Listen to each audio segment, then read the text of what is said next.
Welcome to CBN4's Primetime News. I am your presenter, Sheena Harry. The non-profit organization West Dominica Children's Federation, Inc., which is an affiliate of Child Fund Caribbean, has joined the war against Zika on the island. Although known for serving children and families by implementing programs that target alcohol and drugs, sexual abuse, unemployment, teenage pregnancy, and violence, the group has decided to include health threats to that list. Federation Coordinator Beverly Barron says the donation of 150 mosquito nets is a follow-up to the group's work last year during a West Coast cleanup campaign to help fight chikungunya. The nets were originally purchased to donate to communities post-Tropical Storm Erica. With the partnership with the Ministry of Health, we were given this new way that we could use it. One of them being directly giving it to the maternity ward at the hospital and to other pregnant expecting mothers and also infants, the unborn child. The group will also donate funds to help pay for educational posters. Permanent Secretary in the Ministry of Health and Environment, Helen Roye, says that such humanitarian efforts are always appreciated by her ministry as it eases the burden on government and shows the commitment of the private sector to the wellness of the population. I really want to maybe urge other agencies to come on board and emulate that type of activity that is happening here today, because a lot of times, you know, we expect a lot more from Ministry of Health, and as I've been saying all the time, Zika is going to be all of our problem. It's for everybody. The nets are valued at over $5,000. In its continuous efforts to strengthen the region-wide implementation of Caribbean vocational qualifications, better known as CVQs, and to specifically improve Dominica's position to implement CVQs nationwide, the government of Dominica, in collaboration with CARICOM Education for Employment, will embark on a 2-day sensitization program. According to Minister of Education Peter Saint-Jean, the program will commence on March 9th. The Secretariat, in collaboration with the Caribbean Association of National Training Authorities, CANTA, and the Dominica Technical and Vocational Education and Training Council, will host an industry-led forum on these 2 days. The forum will bring to the attention of the private sector the new CARICOM-approved TVET strategy, detailing the 7 pillars upon which the region has agreed to build its TVET development agenda. Saint-Jean said the Caribbean vocational qualifications and its implication for strengthening the economic competitiveness of the region will be featured at that forum. It will grant industry leaders the opportunity to contribute to a progressive plan for its implementation here in Dominica. Also making our headlines, the Eastern Caribbean Central Bank is thankful to the people of the Eastern Caribbean Currency Union for their positive response to the withdrawal of the 1 cent and 2 cent coins from general circulation. And this endeavor began in July 2015, and Deputy Director of the Currency Management Department, Rosbert Humphrey, says businesses and consumers throughout the ECCU have contributed towards the success of the process and continue to assist with the smooth removal of the coins from circulation. A major concern, however, is that businesses are refusing to accept the coins from customers and are rounding up the final amount for payment, even if customers present the exact amount due. Humphrey is reminding merchants and the public that the 1 and 2 cent coins are still legal tender and that the rounding process applies only if the customer does not have the exact amount required to settle the payment for their purchases. And he said the intention is to withdraw the coins from circulation, and that can only be achieved if businesses accept the coins from consumers, but businesses are urged not to give back the 1 and 2 cent coins as change. Dominica's ICA technical specialist Ken Copel says the SPS Component 6 project is very important for the Caribbean. According to Copel, this is so as it aims to assist CARIFORUM states gain and improve market access by complying with European sanitary measures and to develop or strengthen regional harmonized SPS measures. The specific objective of the SPS project is to increase production and trade in agriculture and fisheries which meets international standards whilst protecting plants, animal, human health and the environment. The project is being implemented by ICA in collaboration with partners, which includes CARICOM Secretariat, Caribbean Regional Fisheries Mechanism, that is CRFM, and the SPS Committee of the Dominican Republic. Copel stated that the CARIFORUM states are the beneficiaries of the project activities.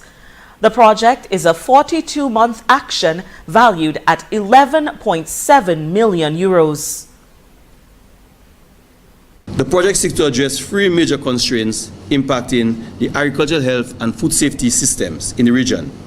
That is, outdated legislative framework, fragmentation among agencies responsible for agricultural health and food safety matters, and the limited capacity of public and private sector to meet the SPS regime. The SPS Component 6 will end in March of 2017. Back in 2014, Public Relations Officer for Dominica Solid Waste Corporation, Jenu Jacob, announced that the landfill only had space left for 5 more years of collection. But following the national cleanup campaign to fight Zika and the tremendous response from the public to dispose of white goods, the landfill is nearing capacity. Beverly Barron, coordinator of the non-profit West Dominica Children's Federation, Inc., offered a solution to the overflow of white goods. As part of our Agriculture in Schools project, one of the highlights is container agriculture. Therefore, I am challenging the Environmental Health Department to find a way to engage one of the schools or more than one school with enough space in their yard to make use of some of these old fridges and maybe washing machines and turn them into something that the children can plant vegetables in. She said these vegetables can be used to source the school feeding programs and also be sold to raise funds. Barron assured that her organization's support will not end at just this idea, but they will also donate $400 worth of seeds to whichever school or schools are selected and will periodically go to those schools to help them grow the produce, a venture that can be far-reaching. Environmental Health will take up the challenge, or one of the schools they can engage one of the schools or 2 or so of the schools to make this something that the children can be proud of, something that is useful to the school and maybe even the community. Maybe unemployed parents can also assist the school in doing that. And Barron says her organization has provided support to agricultural projects at multiple schools around the island. And also in the news, the government of Dominica has allocated $4.6 million for rehabilitation works in the Lapland constituency. And this is according to parliamentary representative of the Lapland constituency, Peter Seja, who said the funds will be used for rehabilitation works due to damage suffered during last year's passage of Tropical Storm Erica. This 4.6 million EC dollars will address all of the compromised areas between La Ronde and Point Mulat. Of particular interest is works that will be done in the upper La Ronde area addressing road realignment. Works will also be carried in the Wavin Wash area in Boetica, where a massive rock slide compromised the road. Additionally, works will be done at the foot of Mon Magic in Dalis, Victoria Dalis. According to SEJA, the Victoria Bridge crossing, costing in excess of $1 million, will be put in place during the works.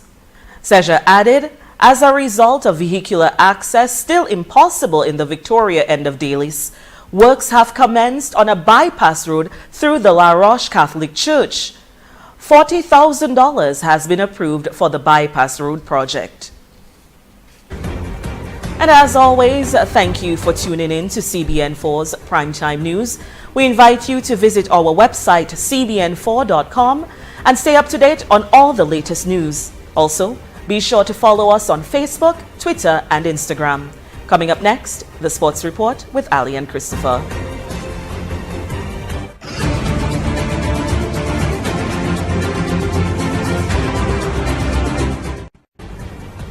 Welcome to today's Sports Report. First up, the Dominica State College retained their title of the United Insurance Under-20 School Cricket over the Pierre Charles Secondary School in the final.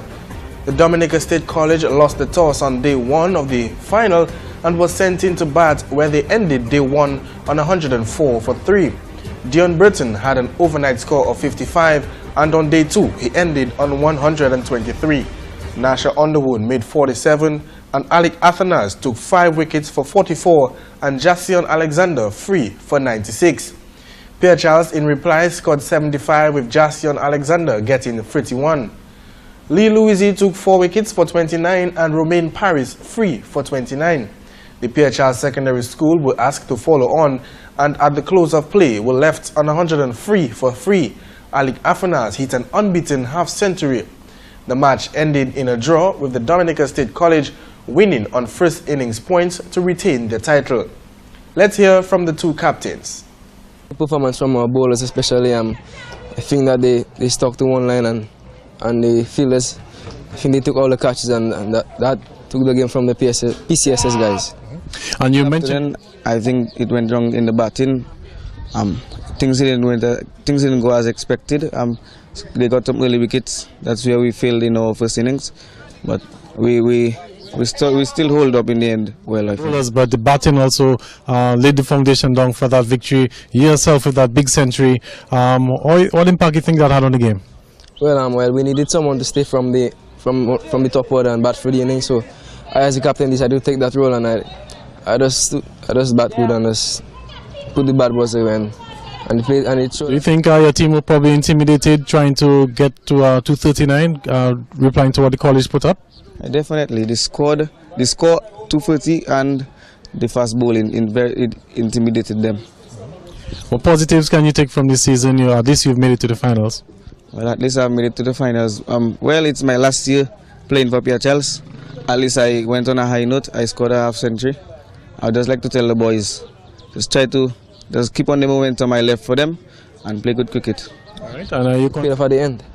You're a bit disappointed that you didn't get that outright victory. You sent the Pierre Charles in, you enforced the follow-on. Bit disappointed? Yeah, well, that's cricket, but a win is a win, so anyway, come we take it. And what do you think makes this title special for you? It's not the first time the college have won, but what makes this one special for you? Well, what makes it special for me is that it's my first time captaining in Dominica State College, and taking a victory, that's very good for me. All right. And in football, newly crowned champions of the Flow Premier League, Dubla Football Club, suffered defeat for the second time this season in their final match, as action continued on the weekend. On Saturday, Bath State Football Club handed the champions their second defeat with a 2-0 scoreline at the Benjamin's Park in the first match of a doubleheader. Randolph Pelpe scored both goals for Bavi State, taking his tally to 22. There was no play in the match number 2 that afternoon as sideman Middleham United failed to show up and Kyrie FM Exodus failed to dress up for the match. On Sunday, Caribbean Cool Harlem United hammered the Northern Concrete and Steel Bombers 6-1. Kerry Allen found the back of the nets twice for Harlem, with one each coming from Odell Francis, Montel James, Errol Blaise and Donan Jovier. Defending Dominica Cricket Association Intermediate Champions, the Police have put an end to their losing streak with a crushing 109-run win over the Marino Evergreen. Police batted first and posted 292 for 6, with Brian Felix getting 96, Vivian Augustine 72. Bogart Green took 2 wickets for 77 for Evergreen. Marino Evergreen replied with 183 all out, with Bogart Green scoring 49 and Andy Matthew getting 43. Bowling for Police was Vivian Augustine with 5 for 40 and Gavin James 3 for 48. Police getting their first win of the season. In another match, Gladiators beat Nagico Stars by 48 runs at the Benjamin's Park. Gladiators had the first knock and made 108, with Yannick Lewis scoring 28 and Fabian Etienne with 25. Elton Daniel took 8 for 22. Nagico in reply were all out for a mere 60 runs. Fabian Anthony scored 28 as Phoenix Thomas took 4 for 13.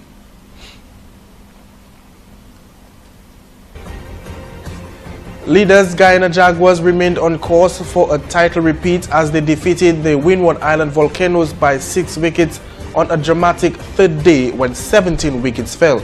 The visitors were dismissed for 339 in the morning session to secure a first innings lead of 123 and then promptly dismissed Volcanoes for 161 to set themselves a target of 39 for victory.